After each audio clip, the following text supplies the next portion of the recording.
Reka nongere mbasuze nizera ko mumeze neza cyane abakunzi b'ibiganiro byacu hano. Ndizera ko ibintu byose bikomeje kugenda bibabera byiza nkuko bisanzwe iteka.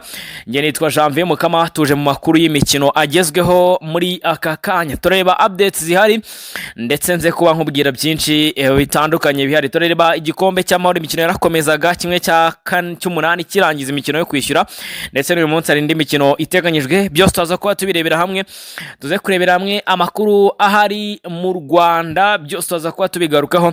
Tuze kureba ku mugabane wa Afurika ni iki kiri kugenda kivugwa, tuze gusoreza hanze y'u Rwanda dutanga updates ku mikino yaraye ibaye ndetse n'imikino iteganyijwe kuri uyu munsi. Byose nibyo tuza kuba tuganiraho muri iki kiganiro, utaza kujya kure. Icyo ngusaba ni kimwe cyonyine, no gukanda subscribe kugira ngo ibintu byose birusheho kugenda bigenda neza cyane gatanu kuri gatanu. Nuko nabikubwiye ntago ngenza gutinda, tuhita twirukanka cyane. Ku munsi wo kuwa gatatu hakinwaga imikino y'igikombe cy'amahoro kimwe cy'umunani kirangiza imikino yo kwishyura. Ekipe ya APR Football Club ikaba yarakomeje itsinze ekipe ya Kiyovu Sport ibitego bibiri ku giteranyo cy'imikino ibiri. Ubwo ndavuga umukino ubanza kuko APR Football Club yatsinze ekipe ya Kiyovu Sport ibitego bibiri ku busa. Byatumye rero APR Football Club ikomeza nyuma y'uko amakipe yombi anganyije ubusa ku busa. Ekipe ya AS Kigali yanganyije na Marine Football Club igitego kimwe kuri kimwe, ariko AS Kigali ikomeza nka ekipe yatsinze ibitego byinshi hanze nyuma y'uko imikino ibiri yose uyiteranyije irangije ari ibitego bitatu kuri bitatu. Ekipe ya Amukura Victory Sport nayo yasezerewe na ekipe ya Etincelle ku bitego byo hanze, kuko match yarangiye ekipe ya Amukura itsinzwe ibitego bitatu kuri bibiri na Etincelle. Match imikino ibiri inganya irangira ari ibitego bitatu kuri ibitego bine kuri bine. Yani uko match yarangiye gusobanura ko ekipe ya Mukura yari yatsinze umukino ubanza ibitego bibiri kuri kimwe. Akaba ari uko ibintu bihagaze. So Amagaju nayo yasezereye ekipe ya Bugesera Football Club, ni mu gihe Bugesera nayo isezereye ku giterane cy'ibitego bine kuri bitatu. Match ibanza Kiyovu Gasogi Purito Bugesera atsinze ibitego bibiri kuri kimwe. Uyu munsi ekipe y'Amagaju rero ikaba yaratsinze ekipe yangeje na Bugesera ibitego bibiri kuri bibiri. Mu kanya saa 7:30 ekipe ya Gorilla irakira Muhazi United, mu gihe ku isaha y'isa 9:30 ekipe ya Rayon Sport izakwakira ekipe ya City Boys, mu gihe ku munsi w'ejo nibwo ekipe ya Polisi izakira ekipe ya Gicumbi saa 9 zuzuye kuri KPS. Agaruko rero byamaze kuba abigenda. Twibanda ku mukino ekipe ya APR Football Club yatsinzemo yanganyije muri ekipe ya Kiyovu Sport. Ni APR Football Club yari yakoze impinduka muri 11 babanza mu kibuga, ariko mu gice cyo mu kibuga hagati ndetse n'igisatira ekipe ya APR Football Club yari yakoze impinduka. 11 rero bari babanjemo ni Adolphe nk'ibisanzwe muri absence ya Shimwe Jean Pierre, mu gihe Ronaldo uryo nk'ibisanzwe rakinagaho Byiringiro Jean Gilbert Kagege. Ibumoso gikinaho Captain Claude niyo mugabo, mu gihe mu mutima wa defense n'ubundi harimo Yunus Nshimiyimana ndetse na Clement Nigena, ndetse hakaza witwa Sekiganda Rumoneka Jean Bosco ndetse na Mamadou Ramini Ba bakinaga hagati mu kibuga. Hakataka Gilbert Mugisha, Hakimu Kiwanuka ndetse na Mamadou Si, akaba ari bo bari kwataka izamu rya Kiyovu Sport. Akaba ari uko navuga ko ibintu byagenze. Ekipe ya APR Football Club yagerageje gukora ibishoboka byose kugira ngo yitware neza muri uyu mukino, harimo kuwutsinda no kugira gute birangira APR Football Club itawutsinze, ahubwo wabonaga ko Kiyovu Sport ariyo ifite inyota yo gutsinda uyu mukino. Bisobanuye ko ekipe ya APR Football Club rero yahise ikomeza idatsinze umukino wo kwishyura, itawutsinze mu rugo, igendeye ku bitego bibiri yatsinze mu mukino ubanza ikinabwo yakinaga na ekipe ya Kiyovu Sport kuri KPS. Ekipe ya APR Football Club yakomeje, ariko nanone haracyarimo dute mu mikinire ekipe ya APR Football Club. By'umwihariko abantu bose barebye umukino barakweshoninga ikibazo cya fitness ya ekipe ya APR Football Club, nicyo cyakomeje kugenda kigaragara nk'ikibazo. Abantu benshi bavuze bati niba koko APR Football Club ishaka guhangana muri ibi bikombe byose iri gukina by'uyu mwaka, ikwiye kuba ishaka umutoza ukomeye cyane wongera ingufu z'abakinnyi, kuko bitabaye ibyo ngibyo ekipe ntago twara igikombe cy'amahoro cyangwa se ngo inatware shampiyona iri gukina gutya, kuko biragaragara ko APR Football Club urayidomina ukayishobora, kandi ntabwo ari APR. APR idominwa ntabwo ibaho, igomba kudominwa n'abayirusha urwego, noneho abayirusha urwego ntabwo bakwiye kuyidomina. Rero aka kanya ekipe ya APR Football Club muri bimwe ikeneye harimo umutoza wongerera ingufu abakinnyi ku rwego rwo hejuru, kurya abakinnyi bakina match bagatangira bari muri mood imwe mpaka match irangiye. Ngira ngo ibintu biheruka kuri ekipe ya APR Football Club ku ngoma ya mbere y'umutoza Adil Mohamed.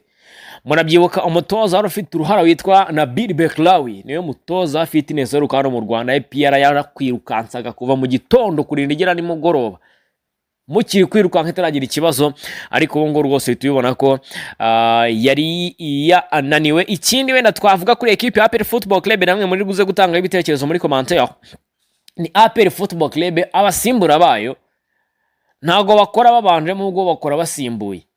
Ngo nakuvuga ikipe yabo ya kabiri, iyo baje basimbuye nibwo batanga umusaruro, naho iyo babanjemo rwose nta musaruro batanga. Ejo twarabibonye APR Football Club yatangiye kubuja, hinjiyemo Watara, hinjiyemo Togui, hinjiyemo Memer Dao n'aba Dennis Omedi, nibwo APR Football Club twatangiye kwibona iri kubuja, iri kugera imbere y'izambu rya Kiyovu Sport. Kiyovu Sport tangira gusubira inyuma yugarira, ndetse na Kiyovu Sport ifite element nziza cyane zirimo umupeti ukina kuri kero witwa Asman Intwari. Naho abantu bamurebe cyane, umwe mapeti beza cyane, abitwa ba Kedi baraje batangira kuzonga ekipe ya APR Football Club, atangiye kurekura ya mashoti ya kure.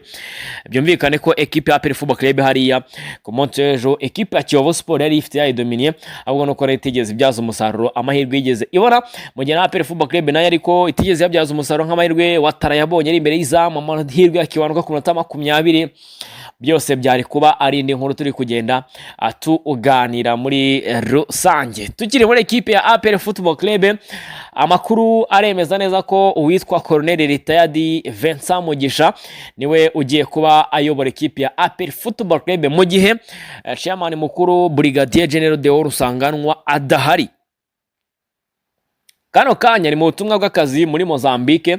Amakuru rero ya mbere yemezaga ko azamara igihe kinini cyane mu butumwa bw'akazi, ariko amakuru yasohotse ku munsi w'ejo yemeza ko atagiye kumarayo igihe kirekire, ari nayo mpamvu ubuyobozi bugiye gufata umwanzuro wo guhereza ekipe Colonel Retired Mugisha Vincent, akaba ari we uyiyobora muri iki gihe chairman adahari. Ubwo no gutegereza tukareba itangazo rya APR Football Club icyo rizaza rivuga, niba ari APR Football Club izaritanga cyangwa se ari Minadef. Tureba ubuyobozi wa APR Football Club agiye kuba ari inde muri rusange. Ubu ngubu uwitwa Colonel Retired Vincent Mugisha niwe wari secretary general cyangwa se SG wa ekipe ya APR Football Club, aho yasimbuye Alphonse Muyango. Nyuma rero amakuru akaba yemeza ko uyu mugabo ashobora kuba ari we ugiye kugirwa umuyobozi wa APR Football Club muri iki gihe chairman adahari. Nibyo gutegereza tukareba koko niba ibi bintu bifite ahantu bihuriye n'ukuri. Ni amakuru atangajwe ku munsi w'ejo. Ubwo byose nagira ngo ngende mbigarukaho, mwese ngende mbahereje izo updates uko zihagaze. Ubwo rero iby'igikombe cy'amahoro twabigarutseho na APR Football Club, tuyiganireho iminota itari mike cyane. Mu nyemerere twebwe twerekeze hanze y'u Rwanda tureba amakuru ahari imikino yaraye ibaye mu mashampiyona akomeye cyane kuri uyu mugabane. Byose tugiye kuba tubinyuramo, ndabizana amakuru mukeneye cyane. Mu nyemerere tubigarukeho. Ubwo ndava muri mbere ariko yuko ngiye kubabwira amakuru yo muri izi shampiyona, najya mbabwire ko ekipe ya Tunisia yamaze kuba yakira uwitwa Rani Kedira, akaba ari mukuru wa Sami Kedira ukina hagati mu kigo muri ekipe ya Union Berlin. Akaba yamaze guswicinga, akaba yavuye mu gihugu cy'Ubudage akemera gukinira ekipe y'igihugu ya Tunisia. Akaba ari uko ibintu bihagaze, akaba ariyo nkuru wenda naza kuba ngarutseho. Andi makuru ndaza kuba nyababwira rwose ari kugenda avugwa yaba i Burayi na hehe hose, byose twaza kuba tubigarukaho.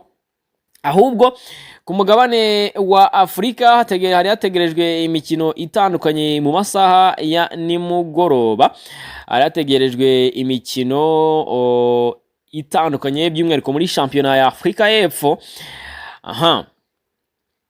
Muri shampiyona ya Afrika y'Epfo ekipe ya Orlando Pirates yatsinze Polokwane City ibitego 2-1. Mamelodi Sundowns nayo itsinda Montville Golden Arrows 2-1.